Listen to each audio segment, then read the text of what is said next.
Pode sentar, povo santo. Como é bom estar na casa de Deus, né? Oh, Deus, hoje é dia dos pais. Parabéns aos papais, em nome de Jesus. Que Deus abençoe os papais presentes, os papais que vão ser celebrados nesse dia especial, os papais que estão aqui, né, nesse planeta. E também lembrando um pouquinho dos papais que já não estão aqui entre nós, né? Mas que foram muito especiais na nossa vida e já estão aonde? Lá com Deus, amém? Glória a Deus. E mais bacana, sabe onde é que eles estão agora? Eles estão lá com Deus e com você. Ah, pastor, mas eu não entendo essas coisas. Vai pela fé, meu irmão, só acredita, amém? Ele não está sozinho, seu papai, não, ele está com você, amém? Aqueles papais que já foram, obviamente. Os que estão aqui, se você não está vendo ele, não está convivendo muito, é o dia, meu irmão, né? A gente não é só ligar, dar parabéns, não é só isso, não, né? É de refletir a importância dos papais na nossa vida, não é isso, irmão? É ou não é? Glória a Deus, né? Papais importantes. Mas meu pai, ele foi ausente, meu pai, para. Só seja grato, amém? Só seja grato. Ninguém é perfeito, amém? E se nós temos que perdoar a qualquer um, até os inimigos, o que dirá aquele que nos deu a vida nesse planeta, né? Junto com a mamãe e junto com Deus, não é isso? Já parou para pensar que a nossa existência se deve a três: Deus em primeiro lugar, mas também ao papai e à mamãe, amém? Então, nenhuma mágoa, nenhum ressentimento, nenhuma crítica, amém? Pois, inclusive, a palavra de Deus diz: honrai teu pai e tua mãe. Esse é o primeiro mandamento com promessa, para ter longos e fartos dias, amém?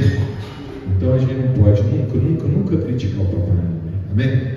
Nunca, nem os que estão aqui, nem os que já foram, amém? Glória a Deus, é o recado do Espírito. Meus irmãos, já estamos aí com a palavra na tela. Por favor, abra a tua Bíblia em Mateus 18, 20. Hoje vai ser um culto econômico, nós vamos focar só no versículo, amém? Tem dia que a gente fica, os dedos até fica calejado, vai para lá, vai para cá, vai encontrando os livros na Bíblia. Hoje não, hoje nós vamos focar num versículo, porque ele tem muita informação.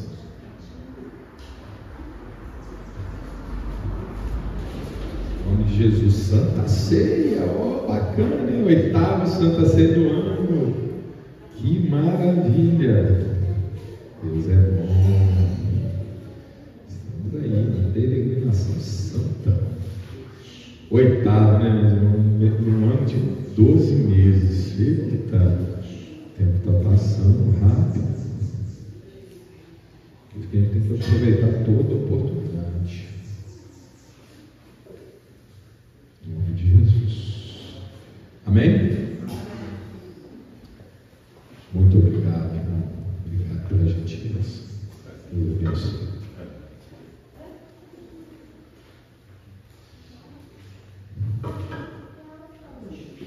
Vamos aqui.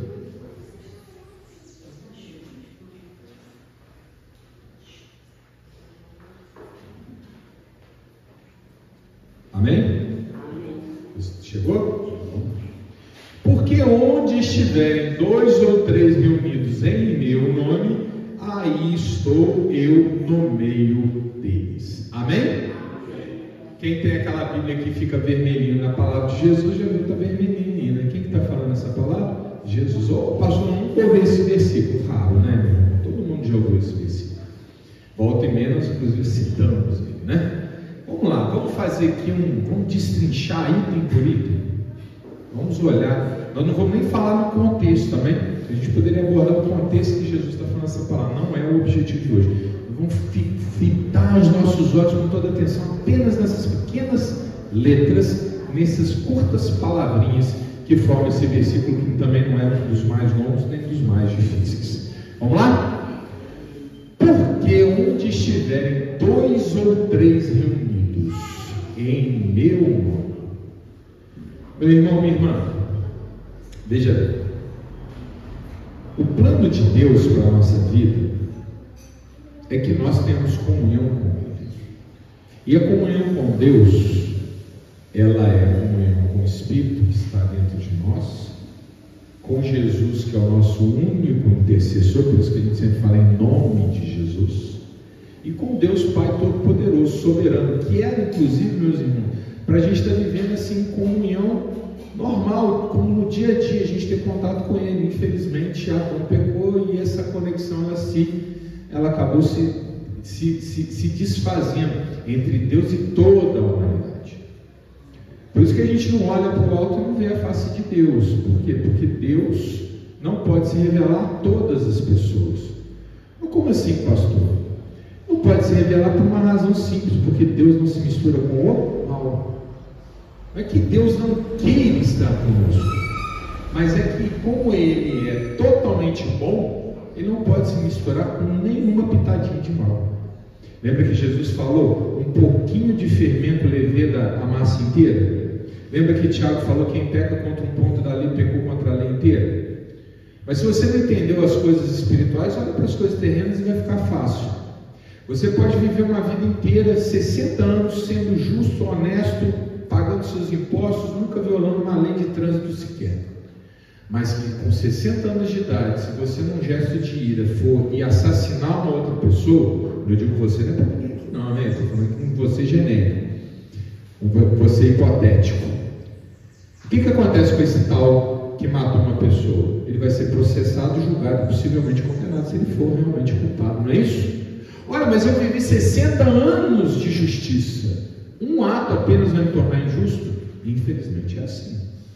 Então qualquer pecado, seja o menor que seja, já nos coloca o quê? Afastados de Deus. Então, meus irmãos, Deus não está aqui entre nós, não é porque Deus não queira, é porque nós escolhemos um outro caminho. Mas Deus quer se reaproximar de nós, por isso nos separou, por isso se revelou, por isso nos deu a palavra, por isso enviou o seu Filho, porque a vontade de Deus é restabelecer aquela conexão original. Só que para isso, meus irmãos, a humanidade ela tem que ser purificada. Eu sempre volto àquela cena muito ilustrativa de Moisés terminando de construir o tabernáculo, lá em Êxodo, no finalzinho de Êxodo. Ele dá as instruções para construir o tabernáculo. Tabernáculo, lembra o que é? Tabernáculo era aquela tenda onde seriam guardados os 10 mandamentos. Era o lugar sagrado, onde Deus se manifestaria ao povo judeu depois que saiu do Egito. Quando Moisés se aproxima, quando ele tenta entrar na tenda da congregação, quando ele tenta se aproximar do lugar santíssimo, o que acontece? Uma luz forte que o impede de penetrar, de entrar na tenda. O que isso significa? Que antes de se aproximar do trono da graça, nós precisamos ser purificados. Não podemos nos aproximar de Deus se nós estivermos o que? Sujos pelo pecado. Por isso, daqui a pouco, quando a gente for fazer a Santa Ceia, nós primeiro vamos fazer o quê? Apresentar os nossos pecados, examinando-nos a nós mesmos. Amém? Pedindo perdão e nos comprometendo a mudar. Amém? Você vai fazer isso todo o tempo. O tempo todo. Todo erro, menor que seja, nós temos que pedir perdão. Então Deus, Ele quer a comunhão com a humanidade. E Ele trabalha para essa comunhão. Ele está fazendo tudo para que essa comunhão aconteça. Mas aí alguém vai dizer, mas Deus não é um todo-poderoso, Ele não podia assim, fique santo a humanidade. Podia. Mas se Deus fizesse isso, volta também a um lugar comum que a gente vem culto após culto falando. Mas se Deus chegasse pela sua única e exclusiva força, fizesse toda a humanidade santa, Ele teria que nos tirar uma das nossas características, a característica mais linda que Ele nos deu, a liberdade. Não é verdade? Sim ou não? Imagina que você fabrica um robô. Fala assim, robô, você tem que me elogiar de manhã, de tarde, de noite. Você tem que fazer tudo que eu mandar. Você tem que me servir. Aí você liga o robô faz tudo que você mandou, te elogia, te serve. Bacana, né? Bacana. Você pode dizer que esse robô é livre? Não. Deus nos criou para ter uma relação honesta com Ele, para ter uma relação autêntica com Ele.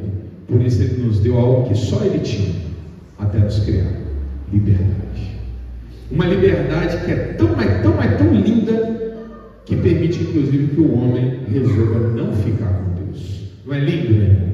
É como um pai que abre a porta de casa e fala: filho, se você quiser, você pode ir. Aqui você tem casa, comida, roupa, você vai ter sempre o aconchego e o amor. Mas se você quiser ir embora, eu não posso te impedir. Isso é também um ato de amor, não é? Sim ou não? Eu não vou te obrigar, filho, eu quero muito que você fique.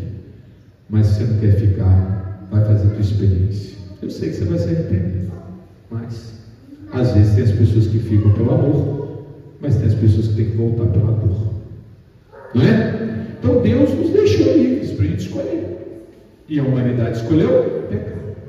Por isso que Deus não está aqui, amém? A culpa não é dele, a culpa é nossa. E nós, como igreja do Senhor, nós temos uma responsabilidade dobrada, porque a gente tem que se purificar, e nós temos que batalhar pela purificação do mundo, porque nós queremos que todos tenham comunhão com Deus. Ou alguém aqui nas orações fala: Senhor, salva esse aqui, mas não salva aquele outro não. Alguém faz essa oração? Senhor, salva a humanidade, mas só não salva aquele ali, porque eu não quero ter convivência eterna com ele não. Manda ele para o inferno, pelo amor de Deus. Alguém faz essa oração? De jeito nenhum, né, irmão? A gente quer que todos sejam salvos. Então nós temos que nos purificar e trabalhar para purificar o mundo, né? E como que a gente trabalha para purificar o mundo? Convidando as pessoas a Cristo. Não é isso? É ou não é? Convidando as pessoas a Cristo. Meus irmãos, grande responsabilidade, não é? Enorme responsabilidade. Você parar para pensar, fica com essa questão na sua cabecinha quando você for dormir hoje. Mas não perde sono não, né? Assim, eu tenho a responsabilidade sobre o destino da humanidade. É verdade. Cada um de vocês tem a responsabilidade sobre o destino da humanidade. Mega responsabilidade, não é não? Por isso a gente tem que se preparar, por isso a gente está aqui. Por isso a gente lê a Bíblia, por isso a gente ora, por isso a gente se consagra, por isso a gente se senta todos os meses à mesa com Jesus Cristo, que é para poder cumprir essa missão. Então nós nos purificamos a nós mesmos, buscando cumprir a palavra. E nós buscamos purificar a humanidade pregando essa palavra. Porque Deus quer se manifestar. Amém? Está claro, meus irmãos? Ficou difícil ou não? Deu para entender? Amém, glória a Deus. Agora o que isso tem a ver com esse versículo? Porque onde estiverem 2 ou 3 reunidos em meu nome, Jesus Cristo está falando o quê? Ele está falando que existe um tipo de presença que só pode acontecer no coletivo. Amém? Existe uma presença de Deus na vida de cada um de nós. Sabe qual que é essa presença? É o Espírito Santo no seu coração. Essa presença, você dorme com ela e acorda com ela. E quanto mais você obedece essa vozinha que a gente chama de consciência, como cristãos nós devemos chamar de voz do Espírito Santo, ou voz da palavra de Deus. Quanto mais a gente obedece essa voz, mais o Espírito Santo cresce e nos transforma. Amém? E isso não depende de ninguém. Deus já te deu essa voz. Jesus, antes de subir, ele disse, eu até propus que os irmãos lessem os capítulos 13 a 17 de João. Espero que os irmãos tenham conseguido para se preparar para a Santa Ceia de hoje. E lá no capítulo 14, Jesus fala, né? Convém que eu vá para que o Espírito Santo possa vir. Não é isso? Então Jesus foi e mandou o Espírito Santo. Ele está no coraçãozinho de cada um de vocês. Essa é a presença de Deus na tua vida. Amém? E quanto mais você usa a palavra, mais clara essa presença fica, mais ela cresce, mais ela te domina. Amém?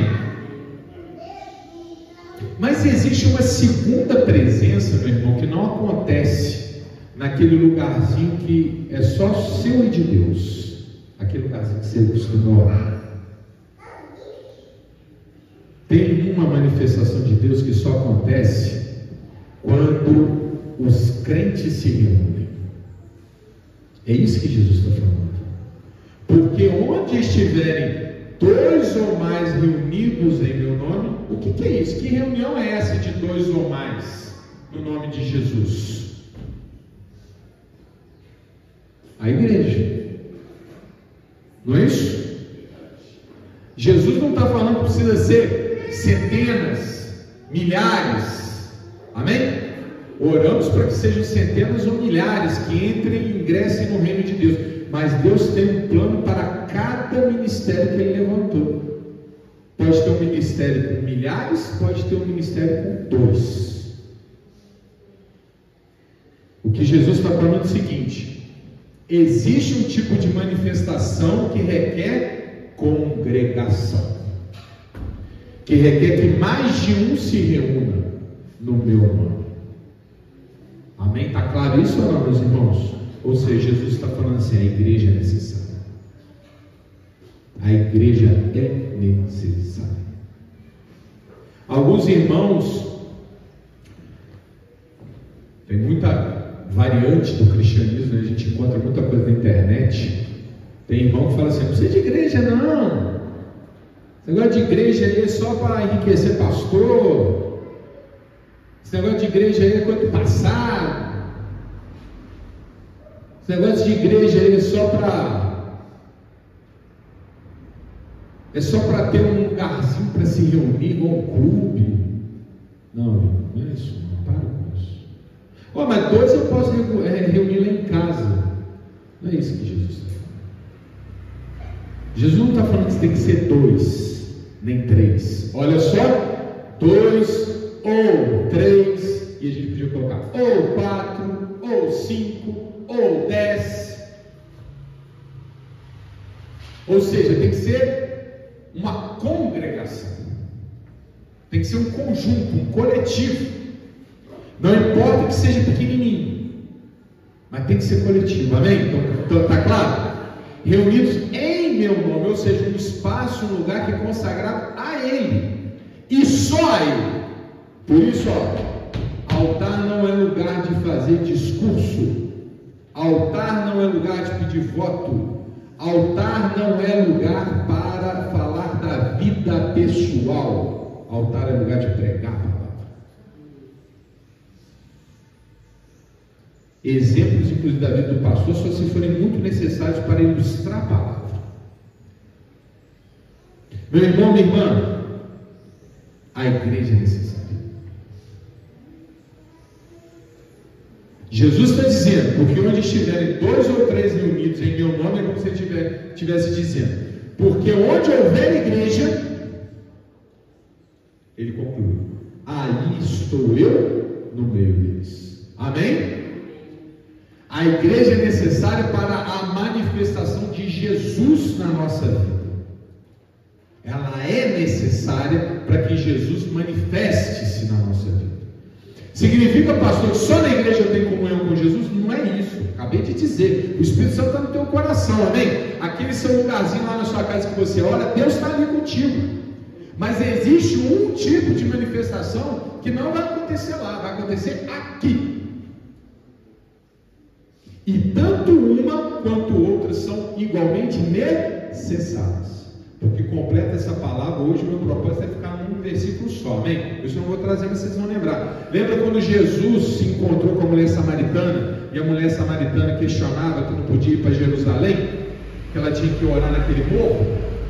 Jesus falou, haverá um dia que os verdadeiros adoradores adorarão em espírito e verdade, independente se é em Jerusalém ou nesse monte aí. Está claro, meus irmãos? Os verdadeiros adoradores adoram Deus o tempo todo, em qualquer lugar. Mas existe uma manifestação de Jesus que só acontece no meio da congregação, entre aqueles que se reúnem em seu nome. Por isso nós temos que estar firmes dentro da igreja. Está claro ou não está, meus irmãos? Amém? Aí alguém pode questionar, falando assim: ô pastor, mas isso aí é uma interpretação. Por que Jesus não colocou o nome igreja aí? Porque igreja, meu irmão, sabe qual é o significado da palavra igreja, irmão Jaquim? O significado da palavra igreja em hebraico, em grego, é reunião. Sabe disso? Eclésia, assembleia. Amém? Reunião. Jesus falou assim. Quando ele fala, tem que se reunir para eu me manifestar, ele está dizendo, tem que ter igreja. Porque a palavra igreja significa reunião, assembleia, onde as pessoas se sentam juntas. Amém? É isso. Jesus é que ele está edificando a igreja e falando da importância dela. Agora, meus irmãos, vamos aqui mais fundo um pouquinho. Por que a igreja é necessária? Nossa, isso ia dar uma série de culto. Acho que eu ia passar para a glória e não ia terminar, se eu pregasse toda quarta, sexta e domingo sobre o mesmo assunto. Mas vamos trazer aqui somente alguns insights, amém? Somente alguns pontos. Por que a igreja é importante? Primeiro, para aprender a palavra. Meu irmão, sozinho não dá. Você precisa de ajuda. Todos nós precisamos de ajuda. Amém? Então nós temos que aprender a palavra. Segundo, porque o mundo lá fora vai nos oferecer muitas coisas diferentes do que Deus tem para nós. Então nós precisamos de um tempo que nós vamos parar com pessoas que pensam como nós, que têm o mesmo Espírito dentro do nosso coração, para nos estimular a continuar firmes na nossa fé. Lembra, meu irmão? Jesus, a palavra de Deus fala, né? Aquele que se junta, não é isso? É contaminado. Quando, por exemplo, Paulo fala assim, né? O que tem o mundo com os santos? Qual é a comunhão que pode ter o santo com o mundo? Não dá. Amém? Nós temos que conviver, nós temos que, né, cumprir a nossa missão, mas não podemos nos misturar. Então, meus irmãos, se a gente fica sozinho, nem que seja a pessoa mais santa do mundo, não aguenta. Não é porque vai se desviar intencionalmente, vai acabar sendo contaminado, sem perceber. Daqui a pouco está fazendo o que antes condenava. Está claro, meus irmãos? Outro dia, quarta-feira mesmo, eu estava pregando, ou sexta-feira, estava pregando aqui. Deus tem uma prosperidade para cada um de nós, e ela não está na Bet. Ela não está no tigrinho, ela não está na loteria, não é ali que está a tua prosperidade. Essa é a prosperidade do mundo. Amém? Mas se você ficar sozinho e ninguém te ajudar a entender qual é a tua prosperidade, você vai acabar entrando numa dessa. Estou dando só um exemplo, amém? Pode ser qualquer outra coisa. Um programa, um local, né? Um costume, né? Uma música. Acaba contaminando. Então aqui a gente vai calibrando o negócio, vai aparando as arestas. Amém? E não é só pastor não, amém? É tão importante esse momento agora, olha o que eu vou falar que é sério, hein? É tão importante esse momento aqui quanto aquele cafezinho no final do culto. Sabe por quê? Porque é naquele cafezinho que às vezes o irmão vai falar assim, eu estou com uma proposta de negócio aqui que eu estou em dúvida. Eu estou aqui com uma ideia aqui que eu não sei se eu devo fazer. Amém? E você pode não imaginar, mas o Espírito Santo está se manifestando ali, ajudando cada um de nós aqui a encontrar um caminho, às vezes usando um irmão que não é pastor, não é pregador, às vezes é membro que acabou de chegar, mas ele vai falar às vezes o que você precisa ouvir. Amém? Isso não vai acontecer lá fora, isso não vai acontecer no botequim, isso não vai acontecer no ponto de ônibus, isso não vai acontecer no grupo do WhatsApp, isso vai acontecer aqui dentro. Vocês creem nisso, meus irmãos? Eu tenho certeza absoluta, a mesma certeza que eu tenho que eu estou de pé aqui hoje. Meus irmãos, outra razão para a gente estar na igreja, quando a gente está sofrendo, quando a gente está em sofrimento, nós precisamos de um colo, a gente precisa de um abraço, a gente precisa de um amparo, a gente precisa de uma rede de proteção. Alguém que não vai me julgar, alguém que não vai, sabe, só vai querer me ouvir. Nós precisamos disso, não precisamos, irmãos? Para onde você vai? Eu vou para o psicólogo. Estou contra o psicólogo? Não, meu irmão. Não estou contra o psicólogo. Mas psicólogo é homem. É ser humano. Por mais que tenham técnicas e podem ajudar, não substitui o que você tem aqui dentro. Amém? É igual remédio. A gente toma um remédio, mas consagra a Deus, amém? As duas coisas têm que vir juntas. É a mesma coisa, você está afogando e vem um barco para te salvar, amém? Deus está mandando o barco para te salvar. Ele vai usar o barco para te salvar. Ele pode usar o psicólogo como parte da sua recuperação. E vai usar o remédio como parte da sua recuperação. Mas isso não precisa da presença dele. Então, aquele momento que está angustiado, ou que está triste, ou que está em sofrimento, o lugar, meu irmão, minha irmã, o primeiro lugar que você tem que procurar é a igreja. Porque aqui o psicólogo ele vai atuar na tua mente, a igreja vai atuar na tua alma. A mente é a manifestação da alma, a psicologia é derivada da mente. Então é como se o cara estivesse tratando a sua dor de cabeça, mas a causa é aqui que a gente resolve. Está claro, meus irmãos? Mas aqui também é outra característica da igreja, é um lugar que a gente se prepara para a nossa missão. Vocês mexeram com a cabeça confirmando quando aqui o Espírito estava falando com vocês que a gente tem uma missão de converter o mundo, não é? Como é que nós vamos aprender a fazer isso? Aqui. E onde nós vamos encontrar apoio para fazer isso? Aqui. Às vezes o irmão está começando na caminhada, ele quer ali pregar para alguém, mas ele ainda não tracionou. O que ele faz? Convida para vir para o culto. Convida para vir para o culto. Você tem um lugar que você pode convidar as pessoas. E a pergunta que o Espírito faz hoje para os irmãos e irmãs é: você está convidando as pessoas para vir para a igreja? Você está convidando? O que eu quero, meu irmão, minha irmã, que você pense é o seguinte: esse espaço foi levantado por Deus para nós usarmos esse espaço.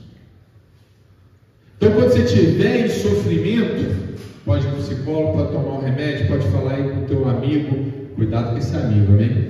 Ora primeiro para ver se é amigo mesmo, amém? Geralmente amigo começa é pai, mãe, marido, esposa, filho, irmão. Daí para frente já vai ficando difícil.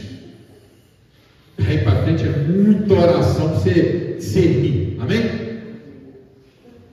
Vem para a igreja. Vem para a igreja. E se tiver que chorar, chora. Se tiver que falar, fala. Se for para ser aqui, para todo mundo fala aqui. Se for para ser ali junto com o pastor, vai. Se for para ser no cantinho junto com o irmão, vai. É aqui. Não fica esse sofrimento só para você e não tenta resolver ele só fora daqui dentro. Vem para cá. Amém? Você vai ler a Bíblia em casa? Vai ler a Bíblia em casa. Em nome de Jesus. Mas vai vir também para escutar a pregação da palavra. Você vai orar naquele seu cantinho? Vai. Mas vai orar aqui também junto com os irmãos e irmãs. Amém? Tudo tem que acontecer, tudo junto. Porque uma certa manifestação, Jesus está dizendo, ela só acontece entre 2 ou 3 reunidos. Em assembleia, em eclésia, na igreja. Amém?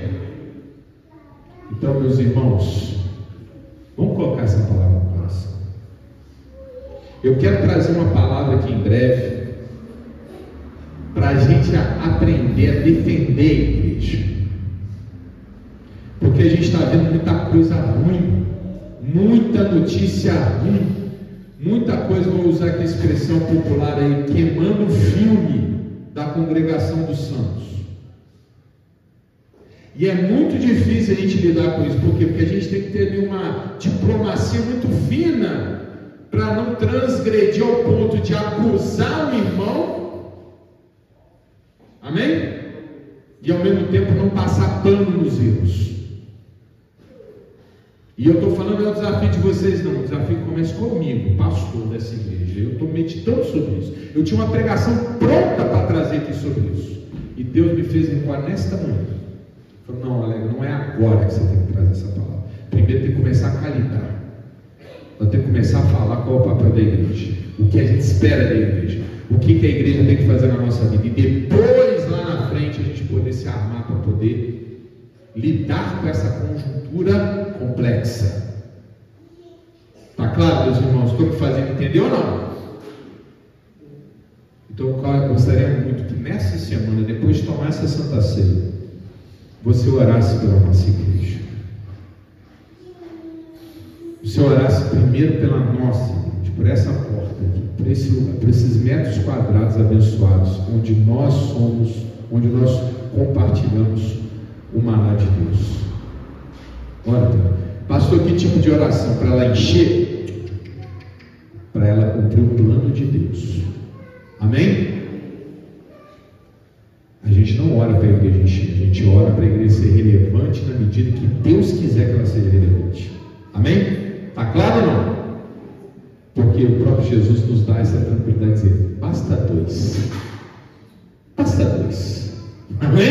A igreja já está instalada. 2 ou 3, bom, já passamos a cota. Né? Nós já vencemos a cota. 2 ou 3 a gente já tem. O quanto é de Deus.